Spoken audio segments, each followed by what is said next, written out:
In today's video, I'm going to teach you how to import a PostgreSQL dataset into the Power BI. By the end, you'll know exactly where to click, what each option means, and how to make the right choices so your data shows up cleanly and ready to use. Start in Power BI Desktop on the Home tab.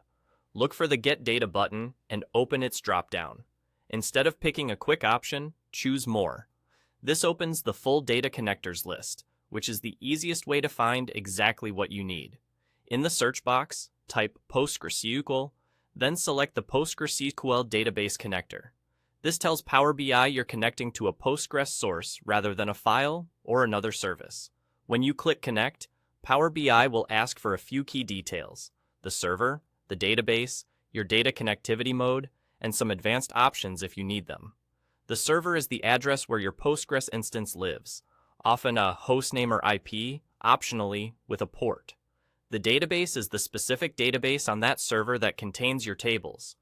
If you're unsure about either, confirm with your database administrator so you're using the correct values. Keep your credentials secure and only enter what you're authorized to use. Next, choose your data connectivity mode.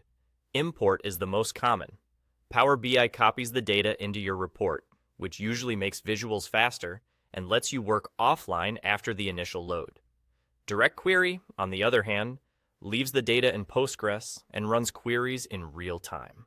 That's useful for very large datasets or situations where you must always see live data, but visuals can be slower because each interaction sends a query back to the database. Pick the mode that best fits your performance and freshness needs. You'll also see advanced options. These are optional but handy. For example, you can enter a SQL statement to pull only the columns and rows you want, which can speed things up. You can also set command timeouts or adjust encryption-related settings if your environment requires them. If you're not sure, it's fine to leave these as defaults. After you've entered your server and database details and chosen your mode, confirm to proceed. If Power BI prompts you to sign in or specify privacy levels, follow the on-screen guidance from your organization's policies. From there, Power BI will guide you through previewing what's available and bringing your data into the report, and you're done.